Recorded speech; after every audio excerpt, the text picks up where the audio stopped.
2025मध्ये सुद्धा तुम्ही अजून हाच पॅड यूज करताय का प्लास्टिकचा, तर आपल्याला बोलायची गरज आहे. तुम्हाला माहीत आहे का आपला पॅड यूज केल्यानंतर तो कुठे जातो?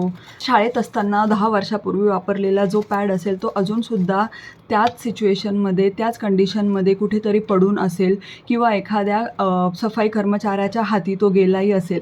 कारण या पॅडमध्ये 90% प्लॅस्टिकच असतं आणि बरेच सिंथेटिक केमिकल्स यूज केलेले जातात की त्यामुळे तो कधीच बायोडिग्रेडेबल नाही आहे. म्हणजेच त्याचं विघटन नाही होऊ शकत. म्हणून मी तुम्हाला आज काही सस्टेनेबल सोल्युशन सांगणार आहे जे तुम्ही पण ट्राय करू शकता. पहिली गोष्ट तर आहे क्लोथ पॅड. नंतर तुम्ही यूज करू शकता हा मेन्स्ट्रुअल कप, किंवा तुम्ही आजकाल पिरियड पॅन्टीज किंवा पिरियड अंडरवेअरसुद्धा आल्या आहे. जर माझं पर्सनली सांगायचं झालं तर मी स्वतः 2 वर्षापासून हा क्लोथ पॅड यूज करते आहे. तर एका मुलीला महिन्याला ॲव्हरेज 4 ते 5 दिवस पिरियड्स येतात. तर म्हणजे महिन्याला जवळपास आपल्याला 10 पिरियड पॅड्स तरी आपण यूज करतो.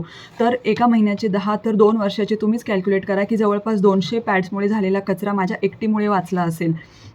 तसंच ॲक्च्युली मागच्या वर्षी मी हा कप पण ऑर्डर केलेला, पण काही कारणांमुळे मला ट्राय करायला तो जमला नाही. आणि या स्वॅप्समुळे तुम्ही फक्त पर्यावरणालाच मदत करत नाही आहे, तर स्वतःच्या हेल्थला पण खूप मोठ्या प्रमाणात कॉन्ट्रिब्यूट करताय. कारण पॅडमध्ये असलेल्या प्लॅस्टिकमुळे बरेच स्किन इरिटेशन किंवा इतर स्किनचे आजार किंवा काही प्रमाणात कॅन्सरसुद्धा होऊ शकतो, असं सायंटिस्टचं म्हणणं आहे. चला तर मग या तिघांपैकी तुम्ही कुठला ऑप्शन ट्राय केला आहे मला कमेंटमध्ये नक्की सांगा आणि अशाच टिप्ससाठी फॉलो करा तुमच्या या सस्टेनेबल सखीला.